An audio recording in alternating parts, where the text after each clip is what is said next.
Boa noite, bem-vindo a mais um conteúdo que te aproxima do primeiro amor em Cristo, tá? E o tema de hoje é: o melhor de Deus pode ser um não.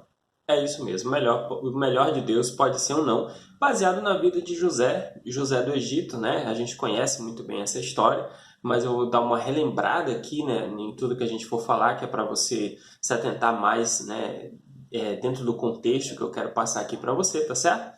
Mas a gente precisa, primeira coisa, antes de qualquer coisa, a gente precisa entender o que é o não de Deus, tá? O não de Deus, ele não é um talvez, ele não é um depois, ele não é um sim rostido, ele não é um. Ele é não. Quando é não, é não. Deus, ele é um pai, mas ele é um pai firme, e ele também é um rei. E um rei, ele tem, por isso, ele tem uma palavra firme de sim ou de não, né? Não é aquela palavra que nem a gente conhece hoje, que as pessoas falam, né? A pessoa fala, até que fala não, mas ela estava querendo dizer, na verdade, um sim. Outros que falam sim, quando na verdade estavam querendo dizer um não. Deus, quando fala sim, é sim, e quando fala não, é não. E a gente precisa entender que quando ele fala não, é esse não e acabou, não tem conversa, entendeu? Não tem conversa. Ele falou não e vai ser não e pronto, tá? E aí, a partir disso, a gente entender que o melhor que ele tem para nós pode ser muitas vezes depois de um não ou de vários nãos, como a gente vai ver aqui na vida de José, que ele teve vários nãos na sua vida, né? Vários nãos daquilo que ele pensava que era para a sua vida e para ele poder depois chegar ao sim que Deus queria para ele, ao propósito que Deus já tinha planejado, já tinha reservado para ele fazer e que trouxe aí grande bênção não só para ele, para sua nação, como para o povo em geral, tá certo? Então vamos lá. Todo esse contexto ele vem de algo interessante, tá? José é filho de Jacó. Jacó, ele, não sei se você lembra, o que que acontece? Jacó, ele encontrou Raquel, né? Quando ele estava chegando próximo do Labão, ali, conhecendo a sua parentela, ele encontrou Raquel e ele se apaixonou demais pela Raquel. Ele ficou assim totalmente louco, alucinado pela Raquel. E ele falou assim: essa é a mulher que eu quero para mim, essa é a mulher que eu quero me casar. Só que, com certeza você já viu aquela história de que o noivo pagou festa de casamento cara para noiva e essas coisas, né? Mas o que que acontece é que Jacó não tinha um puto no bolso, não tinha um centavo no bolso, né? E o dote de uma moça de família era um negócio alto, né? Então o seu sogro, né, falou para ele assim: olha só, vamos fazer assim, tu trabalha para mim 7 anos e eu te dou Raquel. O que que tu acha? Ele falou: não, para mim vão parecer como poucos dias. E aí ele trabalhou e para ele pareceram como poucos dias, pelo tanto que ele amava Raquel. E ele trabalhou os 7 anos, né? Não foram um, não foram dois, não foram três, foram 7 anos. Ele trabalha esses 7 anos. E aí, depois que ele trabalha todos esses 7 anos, chega no bendito dia do casamento. Ele faz o casamento, tudo lindo, tudo maravilhoso. E aí, depois do casamento, tem o ápice, né? A grande bênção do casamento. Ele vai para a noite de núpcias. Quando ele vai para a noite de núpcias, você sabe, né? A gente está falando de muito tempo aqui atrás, então não existia energia elétrica, né? E aí ele vai para a noite de núpcias e ali acontece, né? A noite de núpcias e tudo bem, só que quando amanhece de manhã, quando amanhece, né? Na verdade, quando amanhece, o que que acontece? A mulher não é a Raquel, é a Lia, a feinha, irmã dela mais velha, né? Por que que eu digo feinha? Porque Lia tinha uns olhos tenros, né? Ela era meio feinha, né? Olho meio vesgo, assim. E aí, o Jacó tinha passado a noite de núpcias com ela e ele vai reclamar pro sogro, ele vai dizer pro sogro assim: poxa vida, mas eu não casei com essa daí não, essa daí é feia, eu não quero ela não. E eu também não amo ela não. Eu casei com a Raquel que é bonita, a Raquel que eu amo, a Raquel que eu quero. E aí o sogro dele falou assim: não, mas peraí, deixa eu te explicar. É que aqui a gente não faz assim. Primeiro casa a mais velha, e a mais velha é Lia, e a Lia tinha que casar, e como tu tava na vez, então como tu já fez, né, a noite de núpcias com a Lia, agora ela é tua esposa, agora te vira, ela é tua esposa. Mas se tu quiser, Raquel, vamos fazer um negócio aqui, né? Tu sabe que tem o dote, aquele negócio todo. você me trabalha mais 7 anos pela Raquel e eu te dou Raquel. E aí, Jacó falou assim, rapaz, tá bom, né? Fazer o quê? Não tem jeito, né? Remediado está. Começou a trabalhar por Raquel. Trabalhou mais 7 anos por Raquel. Finalmente teve o casamento com ela, né? Finalmente teve o casamento com ela. Finalmente pôde viver ali, conviver com sua esposa tão querida, tão amada, tão esperada por todo esse tempo. E aí, quando ele consegue tudo isso, o que acontece? A abençoada não tem filhos. A Lia tem um monte de filhos, né? Todo ano ela para igual coelho, né? E a Lia tinha esse monte de filhos, mas a Raquel não tinha, ela tinha dificuldade para ter filhos, né? A madre dela estava fechada. E haja orar por essa mulher, e haja ela orar também, e ela fazer tudo que conseguia fazer para poder ter filho. E ela teve filho? Não. Até o dia que o Senhor se lembrou dela, isso Jacó já estava velho, né? E aí ele teve um filho. E o nome desse filho chama José. Ela teve ele, né? E aí esse filho foi o quê? Foi o filho desse amor tão esperado, tão trabalhado, tão suado, né? Porque meu irmão, deixa eu te falar, você trabalhar 14 anos para casar com uma mulher não é qualquer um que faz, né? Não sei se você conseguia trabalhar pelo menos um ano para poder casar com essa daí sua, né? E Jacó trabalhou 14 anos. E aí ele trabalhou esse tempo todinho, ele casa com ela, ela finalmente tem esse filho. E esse filho é o grande amor da vida dele. Por quê? Porque é o filho do grande amor da vida dele. Então esse filho era especial para ele, porque era o primeiro filho de Raquel. E aí ela vai ter um segundo filho, ela morre de parto, né, nesse segundo filho, o que dá uma ênfase maior ainda ao amor por esse filho e pelo outro, porque foram os 2 filhos da mulher tão amada que ele ficou. Então, nesse contexto aí que eu contei para você, é o que acontece aqui. Porque, olha só, ele passou todo esse tempo, ele enricou trabalhando, né? Para ele poder finalmente ter essa mulher, né? Porque ele amava tanto. Se você quiser conferir isso que eu estou falando para você, isso tudo que eu estou falando para você é porque ele amava e amava de um amor real e verdadeiro e sincero, entendeu?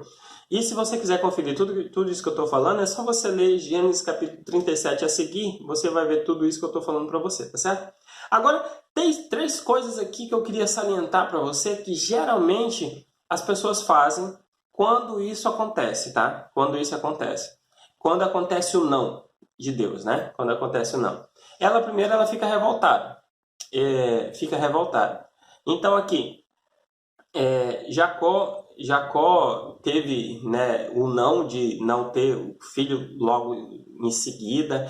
O José, ele teve o não de, eu vou já citar os tipos de não que ele teve aqui, por exemplo, de não de conviver com seu pai, porque ele foi vendido para os ismaelitas. Então, assim, eles tiveram nãos na vida deles e, assim, o que geralmente as pessoas fazem, a primeira coisa é ficar revoltado. É falar assim, poxa, mas por quê? Mas é ficar revoltado e falar assim, não, tá bom, então não dá mais para mim, não sirvo mais, não quero mais servir esse Deus, não quero mais fazer nada, porque eu vou sair dessa igreja, eu vou sair desse lugar, não vou fazer, fica revoltado, não entende, entendeu? Por quê? Porque ele recebeu um não. As pessoas não estão acostumadas a receber não. A segunda coisa que as pessoas geralmente fazem é abandonar o Senhor. Então ele não entende, ele se revolta e ele abandona Deus. Ele fala assim, tá, eu não sirvo mais esse Deus não, porque esse Deus só fala não para mim, porque esse Deus... Aí ele fica, né, ele se vitimiza e diz assim, não, porque Deus, ele responde todo mundo, mas na hora de me responder, ele não me responde. Entendeu? E eu queria que ele me respondesse, mas ele, na hora de me responder, ele não me responde. Então, assim, as pessoas ficam nisso, abandonam Deus e falam assim, tá bom, eu vou viver minha vida, vou viver do jeito que eu quiser, porque eu estou tentando servir a Deus aqui, ó, Jacó servia a Deus, José servia a Deus, e mesmo assim eles levaram não. E a pessoa serve a Deus e às vezes está se esforçando para servir ali, para fazer tudo certinho, para poder não pecar, para poder fazer a obra, para poder fazer a vontade de Deus, e mesmo assim não tem esse resultado que ela gostaria, né? Pelo menos do jeito que ela gostaria. Então, assim, e a terceira coisa, fica preso nos porquês, né? Tem pessoas que paralisam, simplesmente paralisam, por quê? Porque ela fica presa nos porquês. Agora, tu imagina se Jacó fica preso no porquê que a mulher não tinha filho e agora ele ora e ora e ora e Deus não responde, e o tempo passa e Deus não responde, não acontece nada. E agora? Eu orei tanto por essa mulher, eu trabalhei tanto por essa mulher, eu me esforcei tanto por essa mulher, eu fiz tudo certinho, eu casei depois de 14 anos de tanta peleja por essa mulher, eu finalmente consigo fazer isso. E aí o que que acontece? A abençoada da mulher não tem filho. A abençoada da mulher não tem. Então, naquela época era como se assim Deus não estivesse abençoando o casamento, Deus não tivesse abençoado o casamento. Aí Deus me dá um monte de filho da feia.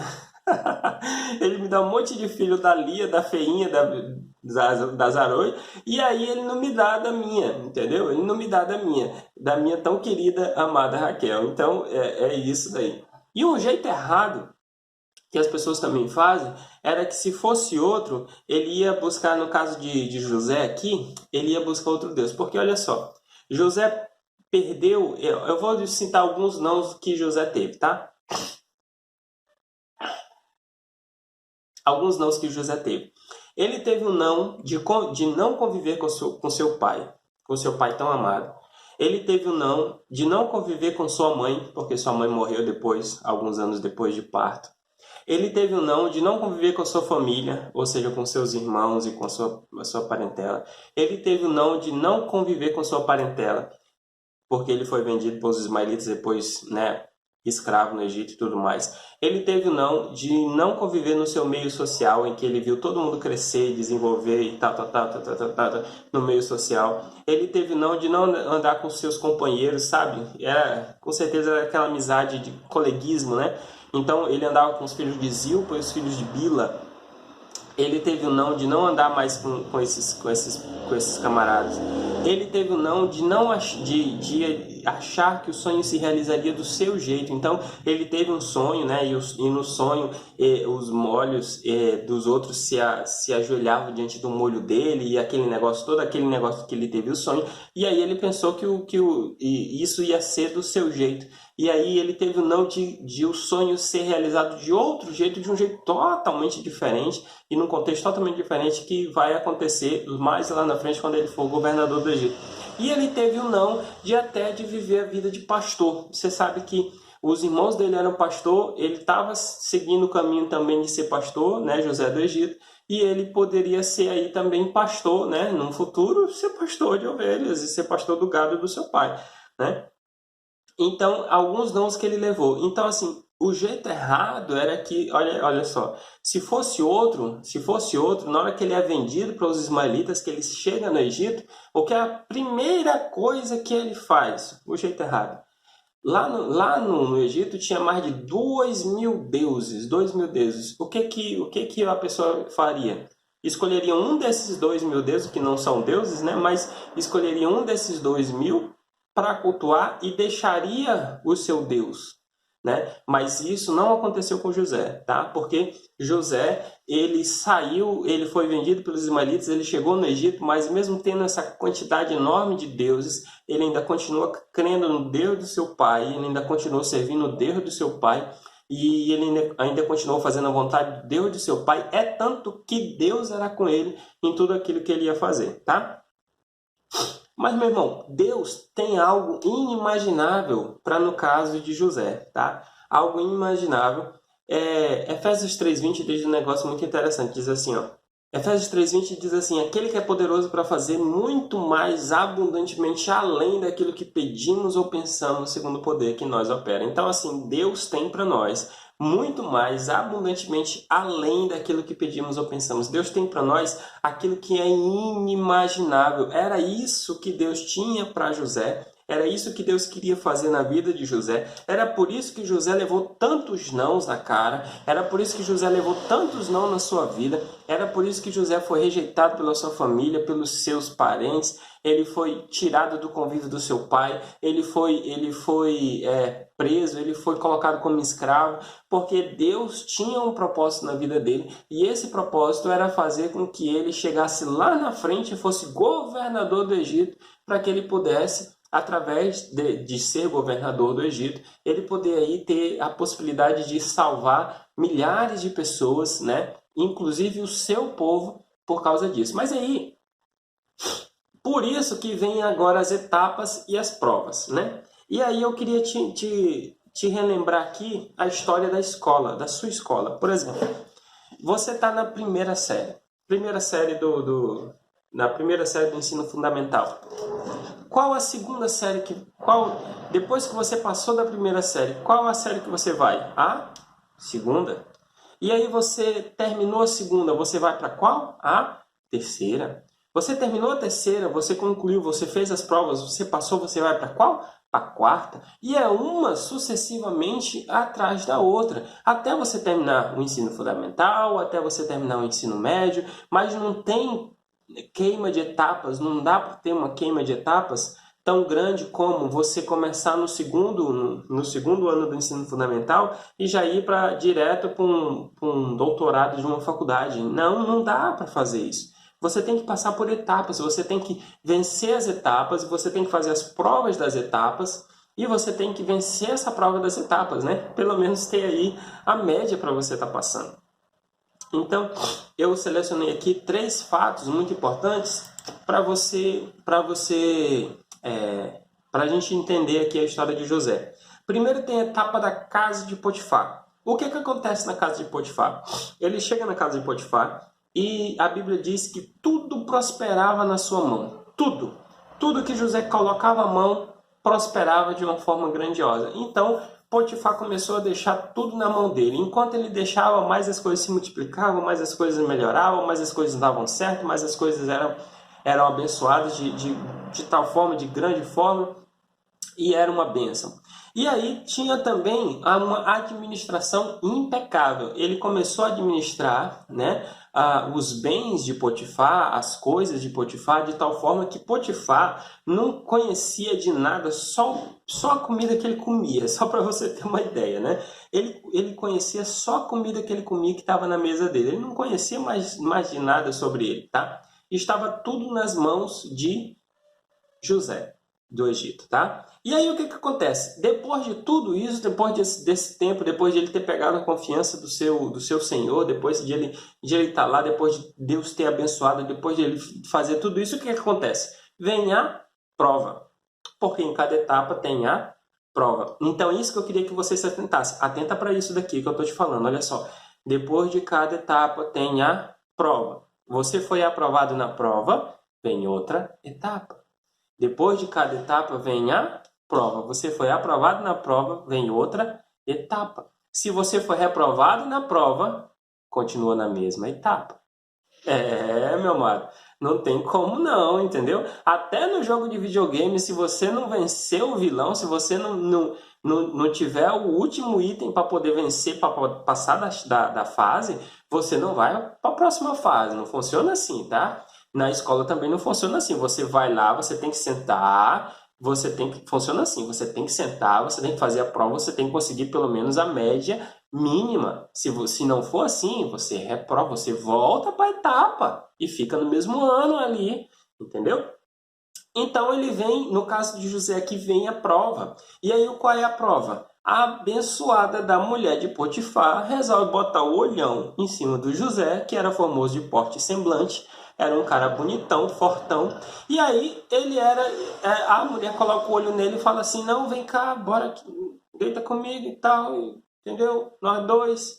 E ele falou, não, negativo, vou nada, você é a mulher do meu senhor, para que eu vou fazer um negócio desse? Nunca vou fazer, não. E ela falou, não, você vai. Ele falou, o quê? Vou nada? E ela falou, você vai. Ele falou, não vou, você vai, eu não vou, você vai, eu não vou. E ela ficou com a roupa na mão ela ficou com a roupa dele na mão dela, e ele, Correu, meu amado, porque se ele fica, o negócio fica feio. Ele correu e ele não fez nada com a mulher. E aí ele passou na prova. Ê! Porque olha só, se ele cede à tentação, ele é reprovado na prova.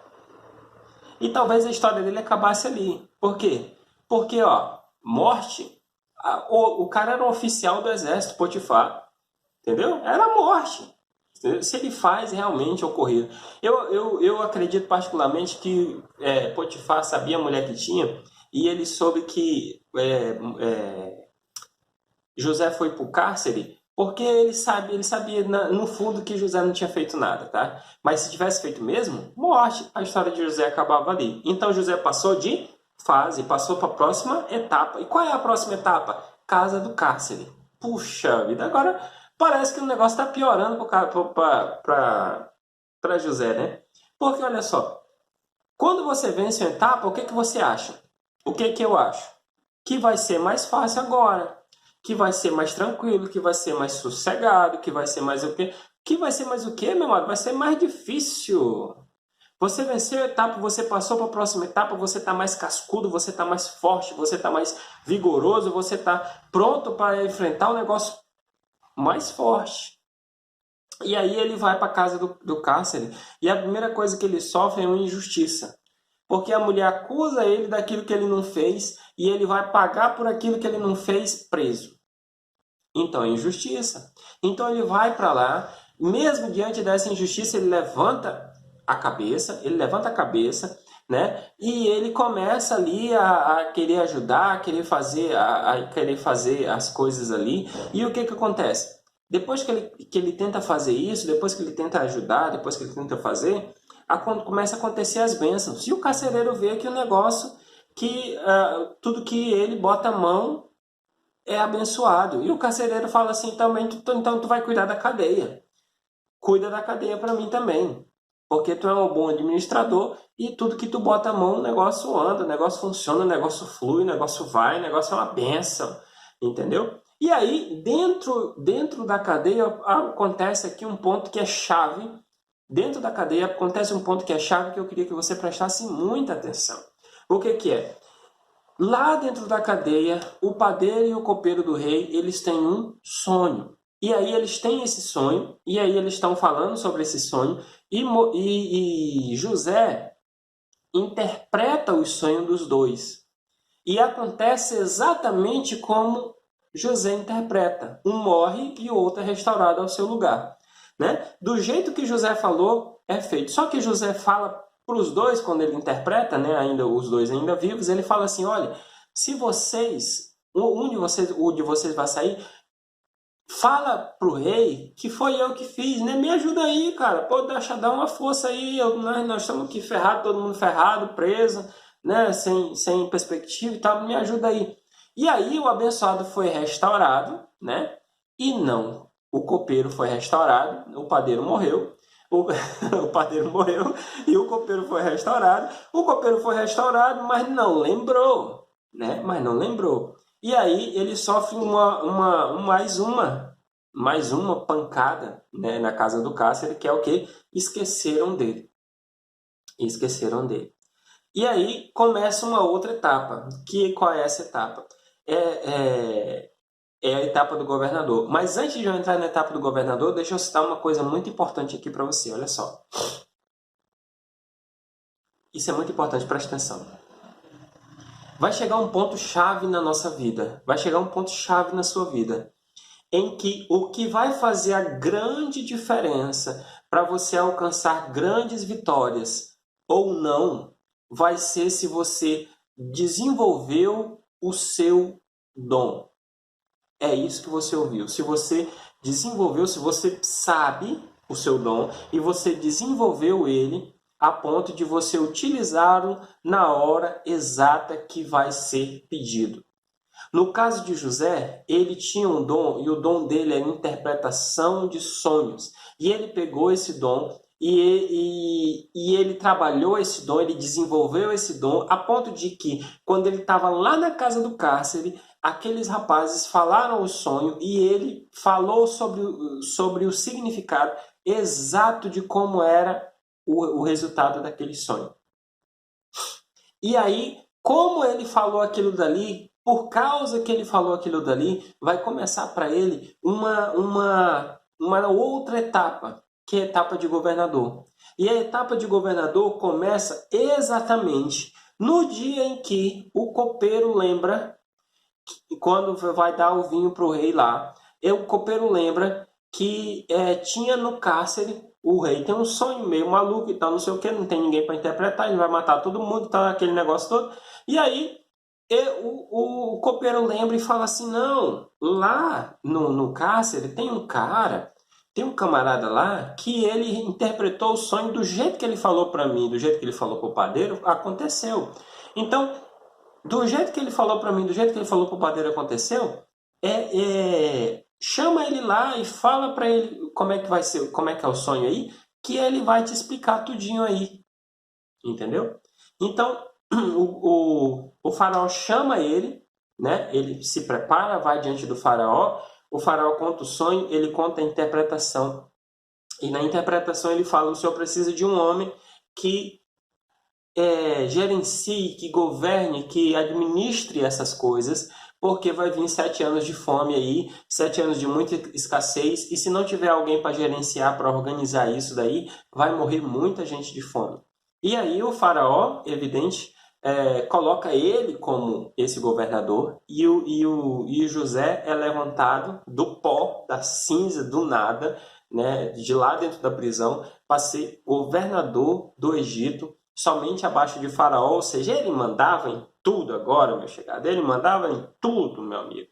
Então, ele chegou dentro desse ponto porque ele desenvolveu o seu dom, ele aplicou o seu dom, e no momento certo, Deus fez resplandecer, Deus abençoou ele de grande forma, porque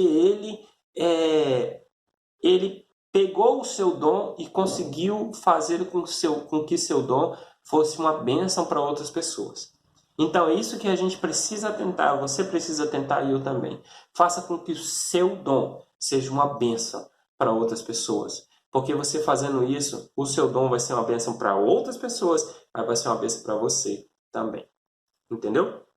E aí, dentro desse contexto, ele chega lá no rei, né? Ele chega lá no reinado, né? No governador, é como se fosse um rei. Ele chega lá nesse posto, nesse alto posto, e aí ele faz aí uma administração, de novo, impecável. Ele faz de novo uma administração impecável, compra todas as terras, né? Ajunta muito mantimento, de mantimentos assim, a perder de vista de tanto que eram, tá? Faz com que as pessoas não morram de fome, porque elas iam morrer de fome, tá? Elas iam morrer de fome se não tivesse ajuntado aquilo dali, né? Isso sustenta eles o povo do Egito, né? E de toda a região, sustentam eles por muito tempo, né? Por todo esse tempo da fome, inclusive o povo de Deus, né? Ele traz esse povo de Deus para dentro do Egito, ele sustenta esse povo de Deus, eles têm uma boa terra para trabalhar, eles têm mantimentos, eles têm uma boa vida lá, e aí isso daí está dentro de um outro propósito muito grande. Então, meu amado, deixa eu te falar, olha só, se você cumprir o teu chamado, se você cumprir o teu propósito, se você utilizar o teu dom para poder fazer aquilo que para você poder utilizar o melhor de Deus nessa terra, mesmo recebendo vários nãos, o que acontece? Você vai trabalhar para dentro do propósito de Deus, que com certeza vai ter um propósito maior, tá? Vai ter esse propósito que você está fazendo aqui, mas você realizou esse propósito, aí tem um propósito maior. Deus levantar um povo que saía do Egito para ir para a terra de onde? De Canaã. E esse povo que vai depois entrar em Canaã, ou os descendentes deles, tá? Então, olha só, é muito importante a gente estar preparado para os nãos. Os nãos vão vir, vão ser doídos, vão ser complicados, muitas vezes vão ser difíceis de engolir, vão ser terríveis até, tá? Mas eles são necessários. E aí a gente conseguindo vencer esses nãos, fazendo igual José, a gente vai ter uma vida abençoada e próspera, porque Deus é um Pai amoroso. E se Ele está te dando um não hoje, é porque Ele quer fazer é porque Ele tem um sim maravilhoso para você amanhã. Que o Senhor te abençoe e te guarde, meu irmão. Fica com Deus e até a próxima.